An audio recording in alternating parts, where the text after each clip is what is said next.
Okay, I think we're live. So hello everyone. Thank you so much for tuning in to this live course report Q&A. My name is Liz Eggleston and I work on Course Report, which is a resource for finding the coding bootcamp that's right for you. So like I say at all of our webinars, if you haven't looked at Course Report yet, use our directory, find schools that fit your needs, check out our blog. We've got interviews with students and instructors and founders at bootcamps across the world, not only coding bootcamps strictly in web development and mobile development, but also in data science, UX, UI development, and all sorts of other digital skills. We've got application tips and tons of other resources.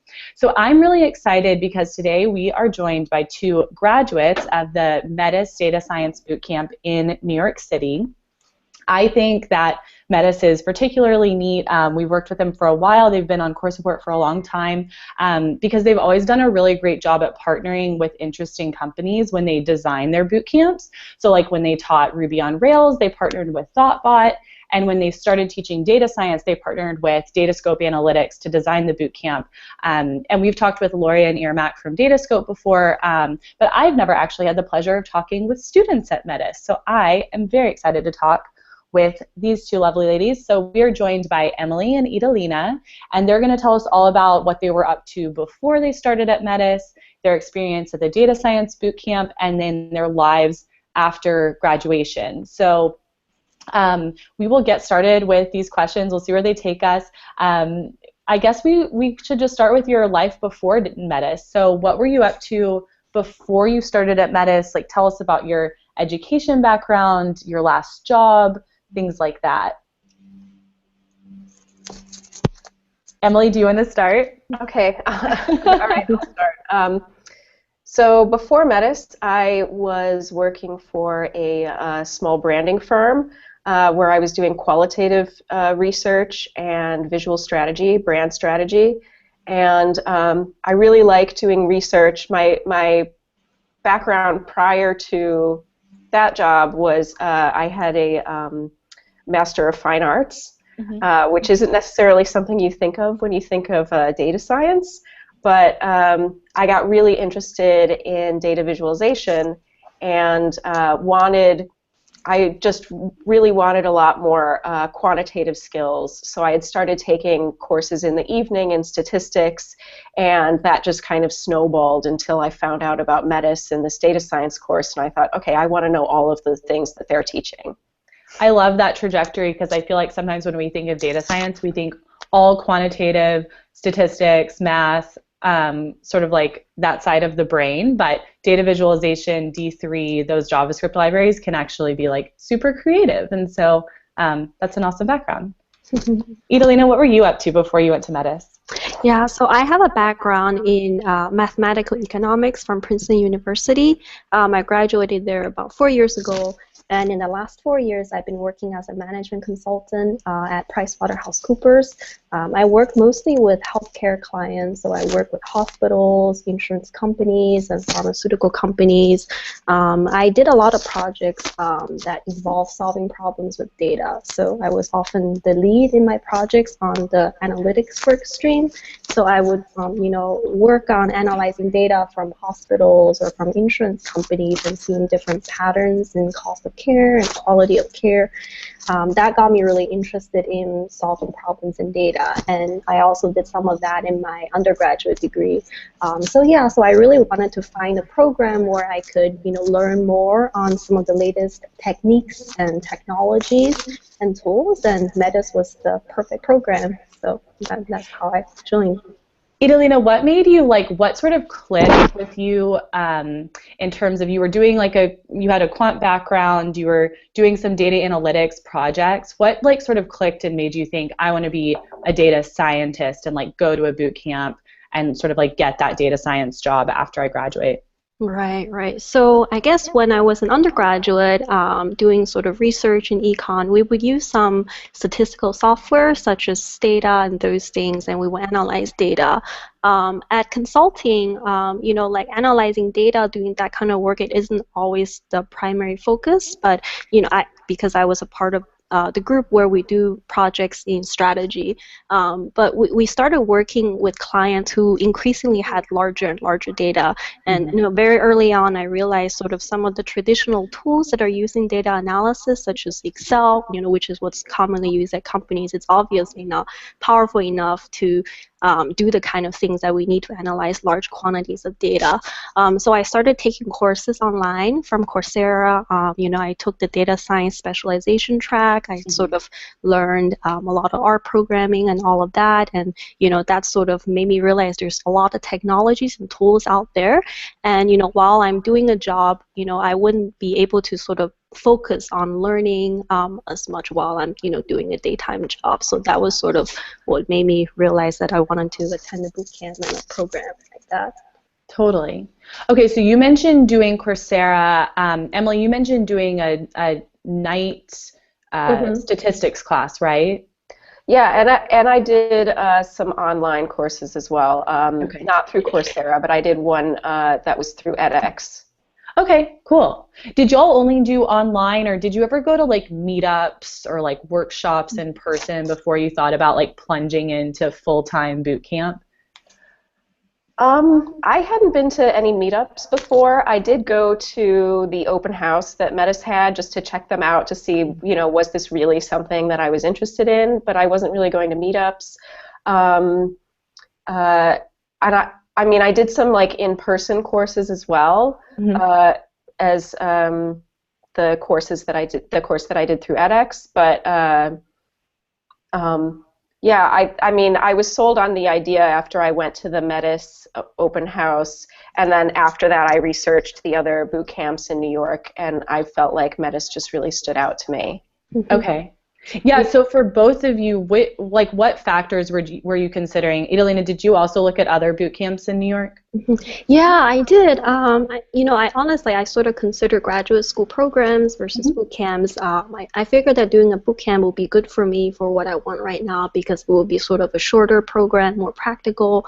I looked at some of the other boot camps in New York City. I think there is a boot camp called Data Incubator. They're geared more towards students with PhD.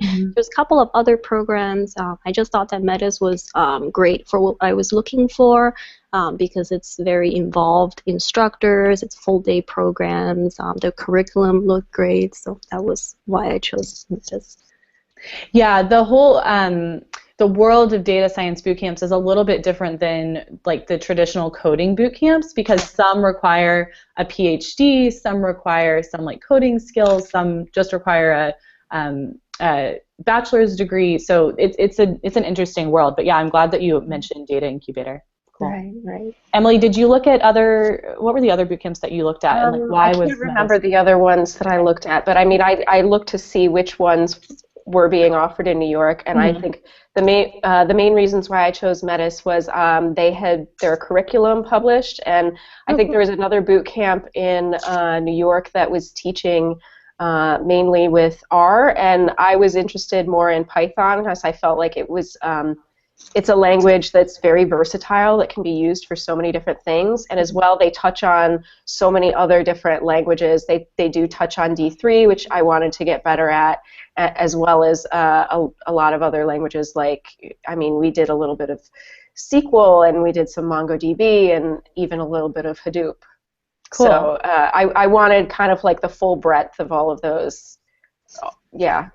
So since you mentioned Python and the languages that you learned, tell us what the application was like. And we also mentioned that there are other data science boot camps that may require like a PhD or something like that. Did you have to do a technical, like a coding challenge, and did you have to do it in a certain language? And can you just sort of take us through that experience?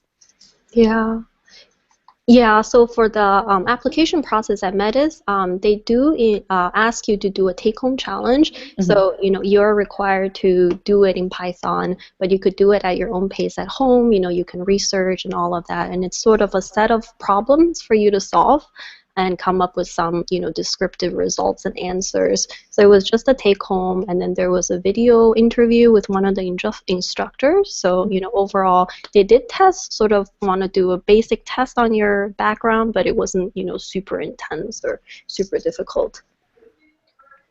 I don't know if I had the same questions as Itelina had. But my take home, I don't think they said that you were required to use any particular language. So Okay. I didn't even use Python for mine because I didn't know Python at the time. Okay. Right. I actually figured out how to solve it and used JavaScript because that was the language that I knew best at the time.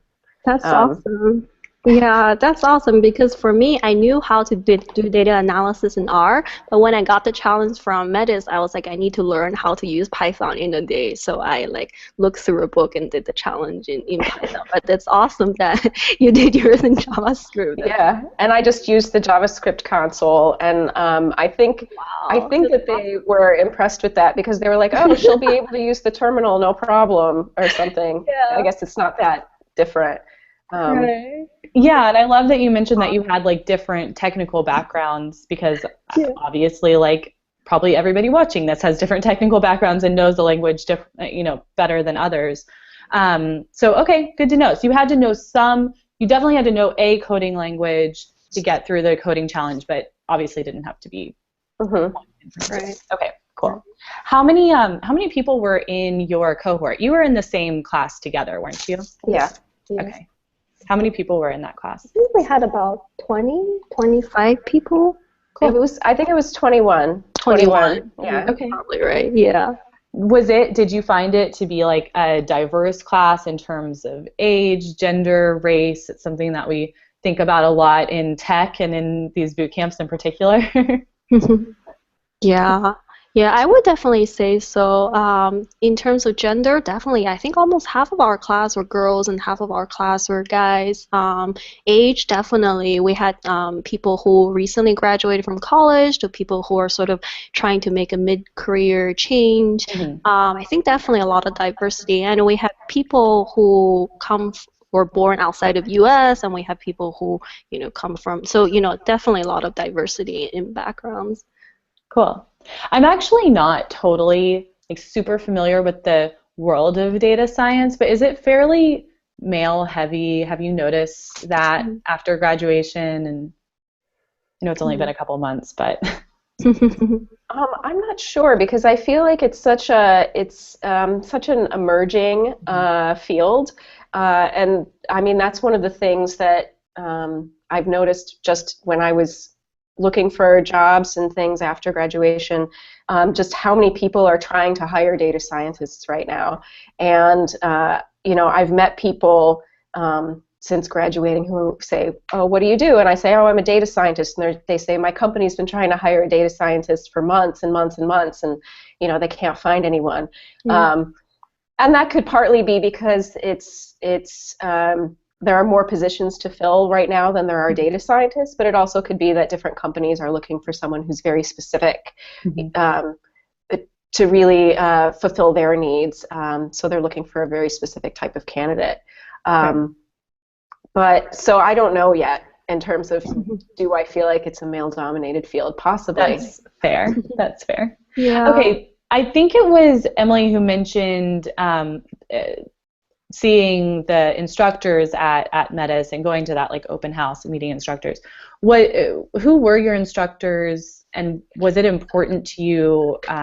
Did you do research on your instructors before? Like, was it important that you had like super qualified instructors teaching before you started? It was important to me, and I was actually a little bit disappointed because when I went to the open house, it was Irmak and Bo who were the instructors at the time, and I met them, and I thought they both seemed really nice and really cool, and I was excited for them to be my instructors, and then they were. But the instructors that we ended up with for our cohort were also pretty amazing, and before it started, I think I looked at their LinkedIn profiles and Googled them a little bit to see what their backgrounds were, but they were definitely very qualified. Who were your instructors for this class? Aaron Schumacher and John Hankey. Yeah. Cool. What was the teaching style like? Was it a lot of lecture? Was it a lot of lab or project work? Did it work with the way that you typically learn? Yeah, the general format for the boot camp is we would have lectures for a couple of hours in the morning. We would also have some pair programming problems to sort of improve our coding style. And then in the afternoon, it's mostly individual work on your projects. So the instructors will be available, and you can sort of ask them any kind of questions you have, or ask any of your classmates. So it's like half structured, half sort of individual work. Did that work with you? I know, like, Emily, you've done master's degree, like, you've both done a traditional, like, 4-year degree as well. What did you think about the sort of teaching style as compared to a traditional, like, university classroom? Oh, I don't have a master's degree. Oh, sorry, I thought you said you had an MFA. Sorry. No, I have a BFA. Did BFA, I say okay. MFA? No, Oh, I no, I must I have have a just heard it in BFA. my head. A BFA, I'm sorry. So just compared to like the university classroom, like was it different? Yeah, yeah. I thought the format was very innovative. So it's sort of project based. So every 2 to 3 weeks, we do a project and we make presentations. So it's very practical. It sort of simulates sort of in real work environments where you're delivering results often under short time periods. I thought it was a very innovative, good learning model because you're sort of learning as you're doing, but at the same time, we have good coverage on sort of the theory behind the different math models and also, the technology tools. So I thought that was a very good learning model. Yeah, I thought so too. I thought that having kind of the unstructured time in the afternoon, at first it was sometimes hard to stay focused, but it did replicate real work experience, in that you don't always have someone looking over your shoulder and telling you, oh, you need to do X, Y, and Z. You sometimes have to figure that out for yourself. Right. And manage your own time. That's totally fair. So there were two main instructors. Were there also like teaching assistants or like former students that were around to help or?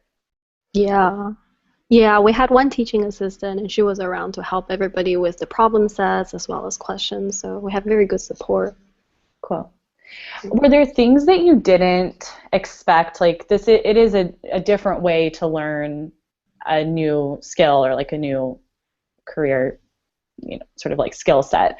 Are there things that you didn't expect or that like you would have changed? And was there like a good feedback loop with Metis? Were you able to like give feedback pretty regularly?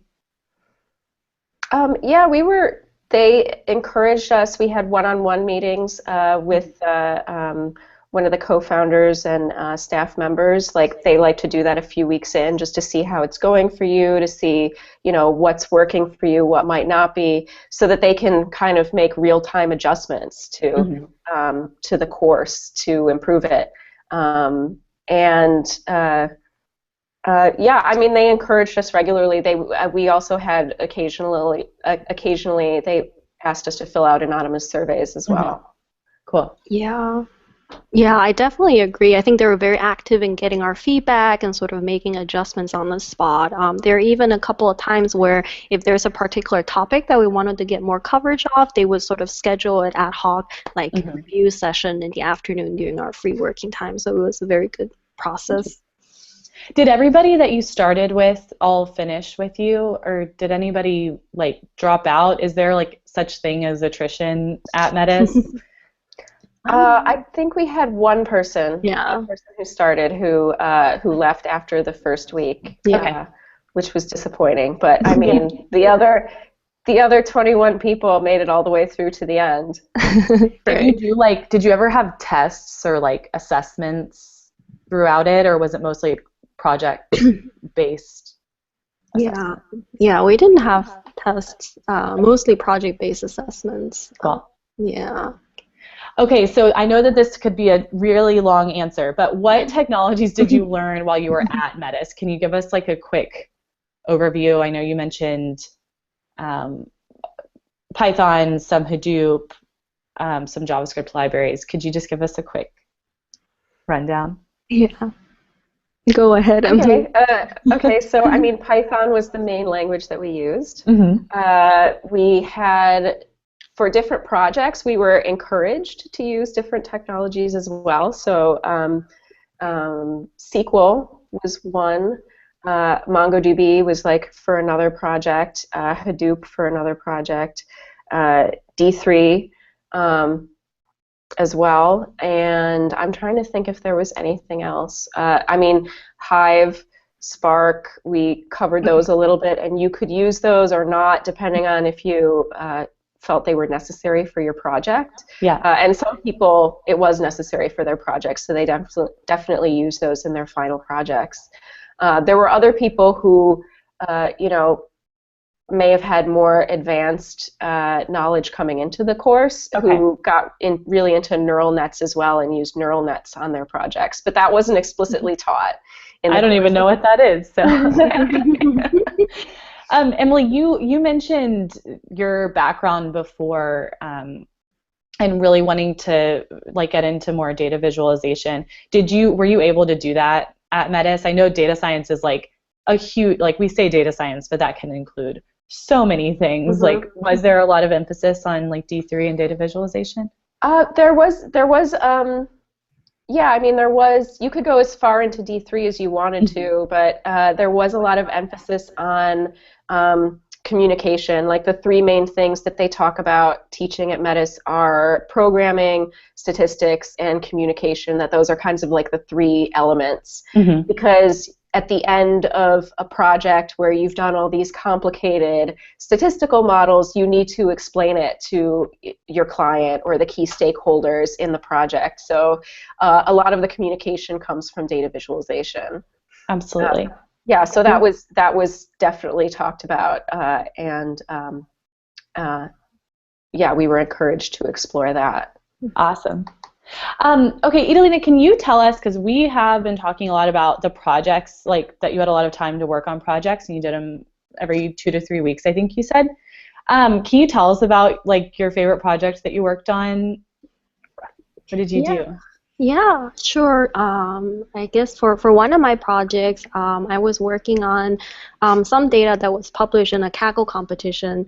The data was tell us what a Kaggle competition is. Oh, sure. So Kaggle is a company, and they host a lot of predictive modeling competitions. So sometimes a company would say, we have this data set, and we're looking for someone to develop a predictive model on this outcome, and then they will host it as a competition, and there will be, you know, like money involved. So people would compete for these prizes, and there's like a leaderboard where people would see their scores. So it's a great resource for, you know, keeping up with the latest techniques that people are using. As well as data sources. So I was using that resource. So I was using Kaggle to sort of get a set of data. That set of data contained information on sort of patients and their medical records, and the topic was predicting a patient's or a person's risk for developing type 2 diabetes based on their past medical records, including their diseases, which doctors have they seen, what sort of lab tests they've done. So for that project, I worked on developing a predictive model for a person's risk for diabetes based on some of these other factors. So yeah, that was definitely an interesting project. I love that because it's clearly your former career working in healthcare influencing, like you're able to use data science skills to like solve problems that you couldn't have solved before. That's really cool. Right, right. Did you work on it alone or with a group? Yeah, for that project, we had a group. So I was working with a couple of classmates. We all sort of picked healthcare-related topics. So another classmate of ours was focusing on the wellness aspect. So she was analyzing people's diet and what they're eating and their blood pressure and how that correlated to their risk for certain disease. And somebody else was doing something similar, but it's with heart disease. So yeah, I was working with a group, collaborating on similar topics, but sort of different angles. I love that. I love it when like seeing like the intersection of somebody's past work or like their passions or something that they are really interested in and like their data science skills can sort of intersect. That's so cool. Emily, what was your favorite project that you worked on? Well, it was probably my final project, which was I did some analysis of some UN data.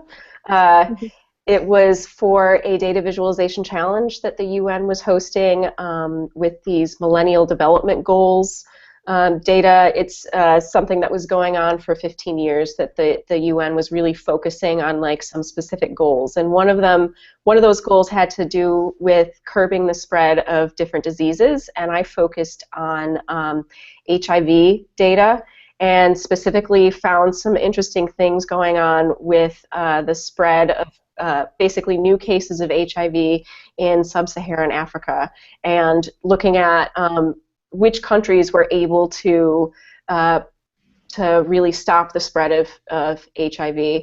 And I mean, I was looking for causes of that, and it was kind of hard to pull that out of the data, but I think that I still managed to come up with some interesting visualizations, and I ended up as a finalist in the competition. And also, you know, the UN took notice of me and offered me a job, so.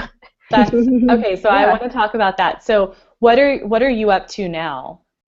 I am a consultant. I'm on a short-term consulting contract with the UN right now, and I'm working with them on a dashboard for exploring some data related to climate change. What was that process like? Did you make your project, your final project, like live and public? Did you like send it to them? Did they just notice it? Like how did? Well, I what was the sent it to them connection? because I sent it to them because I had to make the entry into the data visualization challenge. Okay, But as well, my school had a contact at the UN because they were looking to hire, and so I had sent in an application for that, and then got an interview because they saw they saw the work that I did for my final project, and thought it was good. So they ended up interviewing me. That's such a cool story. So are you working, you're building a dashboard right now, like I'm assuming that you're using data science like skills for this project, right? Like it's a Yeah, I mean, a lot of the analysis, at first when they were telling me about what the project was, I was a little bit scared because, you know, I knew it was only a 3-month contract, and they're like, you want me to do all that analysis in 3 months? You want me to solve climate change in 3 months? But, I mean, they actually have a lot of analysts who've been working on this and working with this data for a couple of years, and I am more working with a team of people who are figuring out how to present it. And build the dashboard. What is it like transitioning from a boot camp, graduating from a boot camp and transitioning into like a real data science job position, like working on a team? At first it was difficult because I feel like I've worked on so many of my projects individually. So then figuring out how to set up a workflow in terms of you know, sharing code and things like that.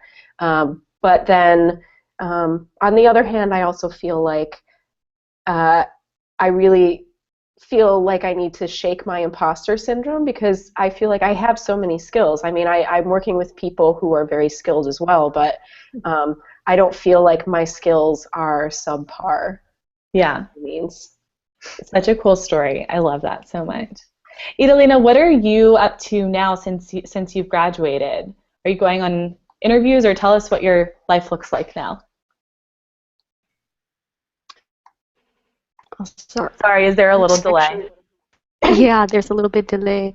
Okay. Are we caught up? Almost. Almost. Okay. I'm gonna turn my. Looks like.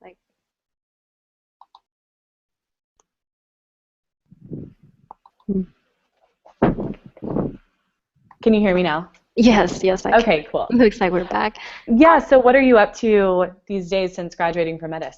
Yeah. Yeah. So trading from Metis, definitely I've been doing a lot of job search. I would say the process has definitely been going on a lot better than what I would have expected if I was just sort of searching for jobs on my own. Because Metis provides a great network. We have great career services and great support from there. And in fact, even before I graduated from Metis, I had actually had a job offer. So I think the Metis really does a great job sort of making the right introductions and connecting you to the right companies that are a good fit for your skills. I think for me, I'm mostly sort of looking for the kind of job that I really want to grow my career. So I just wanted to take a little bit more time to talk to different companies and see what's out there. So yeah, that's pretty much what I've been doing since graduating. What's your dream position? Like, what kinds of companies are you looking at? Like mostly in healthcare or? Yeah. Yeah, definitely. I definitely want to work for a company that has a really good vision. So a company that's really doing something cool that, that will make an impact on our society. I'm mostly looking at sort of opportunities in mid-stage startup companies, although, not exclusively at those. Yeah, I'm looking primarily in opportunities in healthcare, but I've looked at opportunities in other industries as well. So, and definitely, data scientist / data analyst, that type of position. So, what was Metis's approach to job preparation? Did you do like mock interviews, interview practice, like resume building? What did they do to prep you for the job world? I think that we did like all of the above. They did a really great job. They, we had workshops on writing resumes, workshops on writing cover letters. We also did a mock interview where we were actually whiteboarding. We had the opportunity as well to do mock interviews for like soft skill interviews, and one-on-one meetings with career staff. Sometimes it felt like it was a lot to take in at the same time that you're learning so many things, but I mean, it was really great, really supportive, and I mean, I still have been communicating, with the career staff. They still get back to me if I just want them to look over a cover letter or to look at some changes I've made to my resume or anything like that. Cool. Yeah. Cool. Awesome. Itelina, since you graduated, you've gone through a number of like data science interviews, right, with different companies? Yes. Yeah. Have those been like set up through Metis, or are they like through your own networking? How do you do the job search? Yeah, partly. I would say for me, partly through Metis and partly through personal network or connections. But yeah, generally, Metis could, they help us make an introduction or help tell us about a certain opportunity. So they make that first connection, and then sort of we take it from there and see if there's a fit or there's a match. From talking to a ton of like web development coding bootcamp graduates, I know pretty much what like a coding interview is like for like a developer job, but what is a data science interview like? Do you do like whiteboarding? Is it mostly like quantitative, qualitative? Like, what does it look like? Yeah, I always say for data science job interviews, it's actually very different from company to company. Yeah. So I've had companies where all that's required is sort of doing a take-home challenge where you solve a couple of problems and show them your code as a skills test, and then going to the company and visiting or meeting different people and sort of seeing a cultural fit. I've had other companies where they would ask me a lot of like math problems and doing math proofs. And they would ask me to do that for in-person interview as well, and I will have to make a presentation to like an entire group on a past project I've done and sort of defend my work. I've had interviews where people ask me questions related to SQL, so I think it's really different depending on which each position is asking for and what's the particular set of skills that these companies are looking for. So. What has been the reception of you being like a bootcamp graduate? Are companies like interested in the fact that you went to Metis, that you went to a data science bootcamp? Do they like not know what bootcamps are? Like, is it different at each company? Yeah. Yeah, I say people are generally interested. They almost at every interview at some point people ask me to describe what the program is like and what are the things that we do and how do they teach the program. So people are definitely interested in that kind of background. They're definitely interested in how well it prepares you for the kind of problems that you have to solve in a real job. Interesting. Cool. Awesome. So I guess my last question that I ask everyone that I talk to about boot camps is like, you've graduated. Was it worth the money? Like, would you recommend it? Do you think you could have learned everything that you learned on your own? Um, do you recommend doing a boot camp, and Metis in particular? I would say yes, absolutely. I think it was worth it. I feel like it was hard. I mean, it was a challenge. It was really intense. But I don't think that I would have gotten all of this knowledge, and especially in this amount of time, and in this short amount of time. Yeah, and I feel like I'm continuing to reinforce that knowledge and add to it with, projects that I am continuing to work on. But yeah, I really don't feel like I could have just downloaded all of that knowledge into myself in any other way. That's fair. Yeah, I absolutely agree with everything Emily said.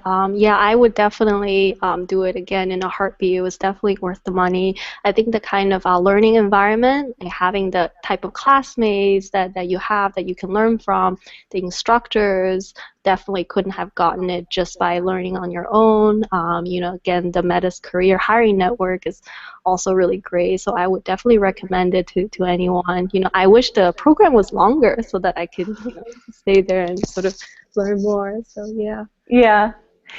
Okay. Anything that we totally missed that you want to make sure that people who are watching know about Metis or about doing a boot camp or like data science in general as a career? It's a loaded question. It's a big question. I mean, I think that there is a lot of there's a lot of talk about data science and a bit of hype around it, because it is, as I said, one of these fields where there are more open positions than there are people to fill them. But I would say to do one of these kinds of courses and to succeed, or even to do a master's, but also to do one of these boot camps, like, you really have to love working with data and love a challenge, love problem solving, like just love like getting in there and working hard. Yeah, and I don't think that it's something that you can do just because, oh, I'll have a guaranteed position and a decent salary or something like that. It's you have to love this kind of work. Absolutely, that's great advice. Right. Yeah, and I would say for anybody out there who's looking to sort of get their foot in the door in a career in data science, or contemplating that, or looking for a change, I'll definitely encourage everyone to check out boot camps and these type of programs. I think the learning and the type of programs is very innovative. I benefited greatly from the program, so I think it's a great thing for somebody who is trying to start on a new career. So yeah, definitely check out programs like Metis. Awesome. Well, amazing advice. I know Metis does a ton of in-person and online info sessions, so that can be a great place to start.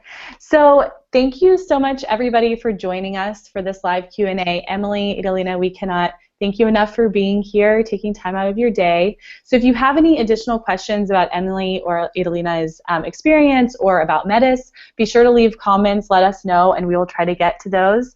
And then visit coursereport.com, sign up for our email list, and you'll get all of our future updates on webinars, interviews, live Q&As like this one, and let us know what school or topic you'd like to see featured in the next live Q&A.